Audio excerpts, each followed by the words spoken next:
Welcome to the Stephen Mansfield Podcast.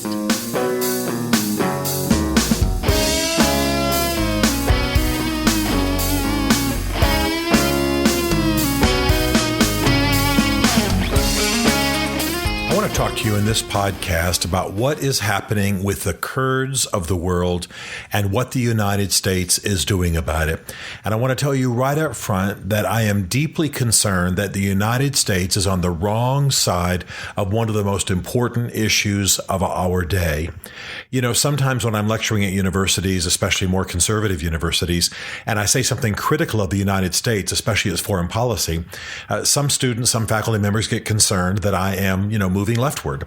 And the fact is that I am a patriotic American. I'm a right of center conservative. I'm the son of a U.S. Army officer. I spent most of my teen years behind in Berlin, which basically was in communist territory at that time, and peering over the Berlin Wall to look into the communist territories. I'm very much a man who loves this country and believes that for the most part, the United States has been a force for good in the world. However, there are times when we make moves in our foreign policy that cause large portions of the world to resent us. And I believe that we're doing that right now. Let me give you a little bit of background.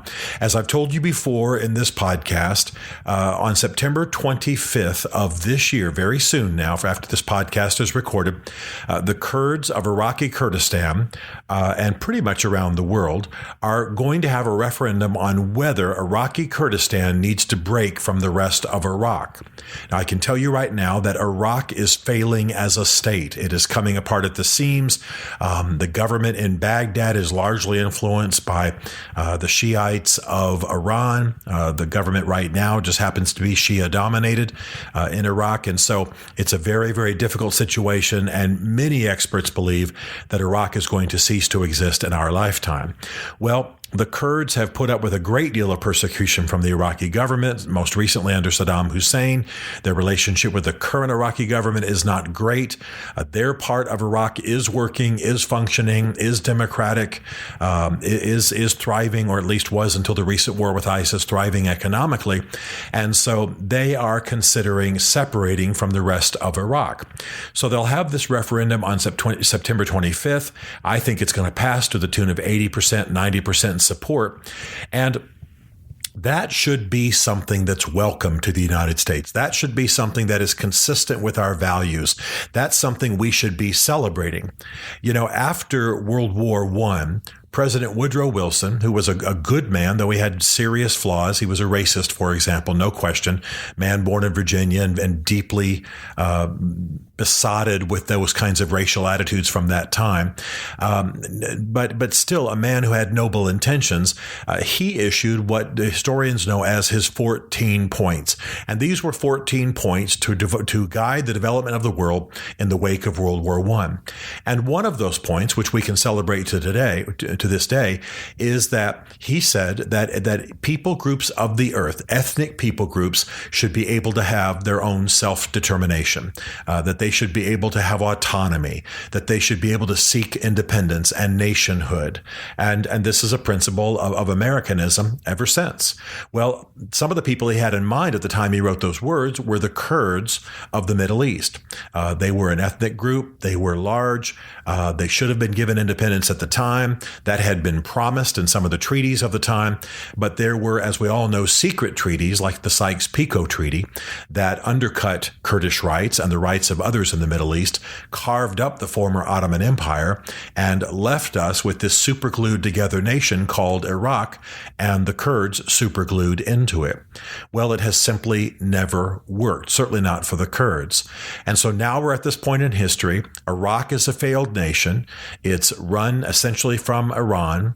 It is failing in every possible way. The Kurds have pretty much spearheaded the war against ISIS, which is now proven successful. And now they would like, for the first time in history, to have a nation of their own. They're 35 million strong worldwide, and their moment in history has come. But the United States is doing everything it can to fight against this independence movement. Secretary Tillerson has contacted Masoud Barzani, the president of Iraqi Kurdistan, and asked him not to hold the referendum. The U.S. government has pressured Baghdad to work against this referendum. And so now the Iraqi Supreme Court in Baghdad has ruled against this referendum and has ruled it illegal. The U.S. government is insistent upon a one Iraq policy that holds Iraq as a unified whole and requires all foreign governments to work through Baghdad, for example, to give aid to the Kurds, something that has not worked because the government in Baghdad and its various tributaries are so corrupt and just tend to siphon off a lot of the aid. Very little aid ever gets to the Kurds. So the U.S. is opposing an independence movement that is based on the very principles that gave it, the United States, independence. It is opposing an independence movement that's based on one of the principles of one of its own presidents, President Woodrow Wilson, who called for self-autonomy for the people groups of the world.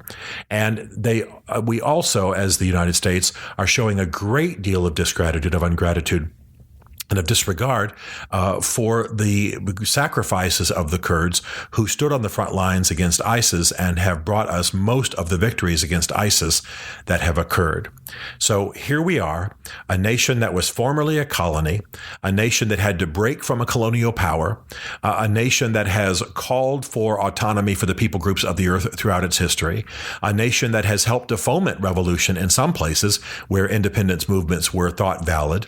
And now we are opposing in the Middle East a people who are 35 million strong worldwide, who are a century overdue for independence, who have been loyal allies to the United States, who are largely pro-democratic, pro-Western, and to a surprising degree, given that they're 97% Muslim, very much pro-Israel. In fact, our other close ally in the region.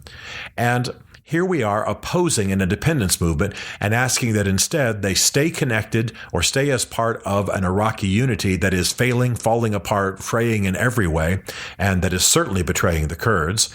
And by the way, opposing the rising of a nation that could be amazing for us. I mean, think about an independent Republic of Kurdistan in the belly of the Middle East that is moderately Islam, not extremist Islam, that is pro-Western, pro-democracy, and to some degree pro-Israel. I mean, we couldn't have a better ally in the region. So we need to stop this one Iraq policy. We need to tell Secretary Tillerson, the State Department, and the White House that it is time to support the Kurds in their independence. And I'll go even further. I believe we need to put a U.S. military base somewhere right outside of Erbil. We have been playing up to Turkey for a lot of years. They've been a terrible ally. They have brutalized many people. They have betrayed the U.S. I mean, their leader, Erdogan, has literally talked about a crusade to retake Jerusalem, and he's made this speech within the last 24 months. Think about that. Why in the world are we acting like this is a good ally in the Middle East? Why don't we encourage an independent Kurdistan? Why don't we put a large U.S. military base right there in that independent Kurdistan? Why don't we support the Kurds in their independence movement? Their time has come. They have the law on their side. They have history on their side. They should have American support on their side, given what we say we believe. And we, I believe, would be among the major beneficiaries.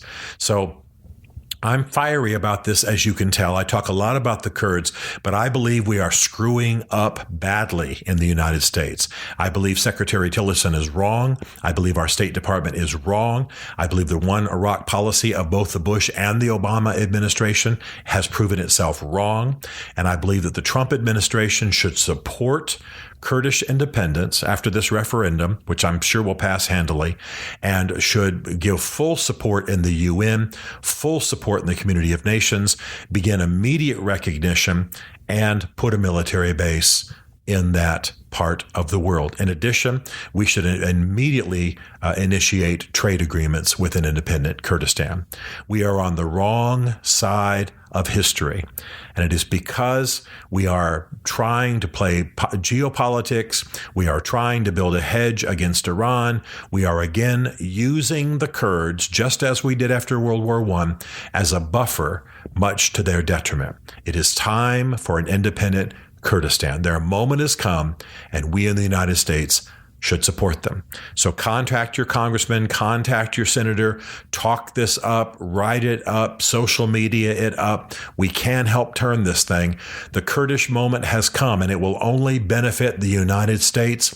If you're passionate about the cause of Israel, it will benefit the cause of Israel. If you're passionate about checking Islamic extremism, an independent Kurdistan will check Islamic extremism. It is what we want to see in the Middle East. We'll have an awesome trading partner, people who are already committed to a free market, already committed to being connected to the global exchanges. And this is something that will help to take the Middle East in the direction we want to go.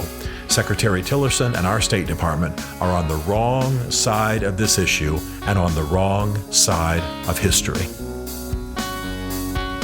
Stephen Mansfield is a New York Times best-selling author, a popular speaker, and a frequent faith and culture commentator on Fox and CNN.